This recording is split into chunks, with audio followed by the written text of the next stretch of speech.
Hello everyone, I'm Dr. Katami and today I want to talk about one of the most common topics on your NAC OSCE exam, abdominal pain.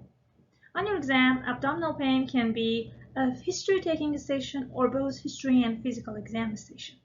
This video is for educational purposes only. When you have a patient with abdominal pain, first you need to know about the pain itself. You should ask questions such as whether it's sudden or gradual, continuous or intermittent, and if intermittent, what time of the day or night the pain usually comes, and how long is the duration of each attack. The factors that make the pain better or worse are important, and when the patient felt the pain for the first time. Whether the pain is diffuse or localized will change your diagnosis, and you should know if there is any radiation. The quality of the pain, whether it's sharp, burning, tightness, or tearing, are important as well. For example, tearing pains can be dissection, or tightness can be MI. And pain severity is important. You should ask the patient from the score 1 to 10 which score patient gives the pain. Then ask about other symptoms. Nausea and vomiting are important. If the patient has vomited, you should know about its color, whether it's bloody or not, is there any food particle, any odor, and the amount. To know the exact amount, you can use a gauge. For example, ask the patient, was it 1 tablespoon, 1 cup, or something like that. Then ask about bowel movements. And if the patient had diarrhea, you should know about its color, the blood in it, food particles, odor, and amount.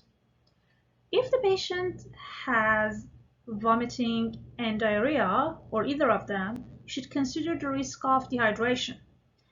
For knowing about dehydration, you can ask about feeling dizzy, is the heart racing, is the mouth dry, and urine output. Remember, when the patient is dehydrated, you're expecting the urine output decreases. If it increases, we should consider diagnosis such as DKA or hypercalcemia. Then ask about constitutional symptoms. Some cancers can cause abdominal pain. So you should know about the fever, night sweat, chills, involuntary weight loss, and fatigue. And if the patient is female, ask about LMP, vaginal discharge, and vaginal bleeding. Then we continue based on whether the pain is localized or diffuse. If it's localized, we know that each quadrant of the abdomen has its own diagnosis. Some are unique and some can happen on either side. For right upper quadrant, cholecystitis, biliary colic, and perforated duodenal ulcer are unique for right side, and for left upper quadrant, splenic disorders such as abscess or rupture are unique for left side. The other diagnoses that can happen on either side are acute pancreatitis, lower lobe pneumonia, hepatitis, pyelonephritis, and myocardial infarction. It's the same for lower quadrants. For right lower quadrant, the unique differentials are appendicitis and inflammatory bowel disease. And for left lower quadrant, colon cancer, ischemic colitis, diverticulitis, and sigmoid volvulus can only be on the left side. The diagnoses that are common on both sides are renal stone, ruptured abdominal aortic aneurysm, inguinal hernia, and if the patient is female, endometriosis, pelvic inflammatory disease, ruptured ectopic pregnancy, and torsion of ovarian cyst. And if the patient is male, it can be torsion of testis. When the abdominal pain is diffuse, obstruction is one of the possible diagnoses. And the most common reason for obstruction is adhesion. So you should know about the patient's past surgical history. Cancer can cause obstruction too. So ask about the patient's family history of cancer and the constitutional symptoms in patient to rule out or rule in cancer.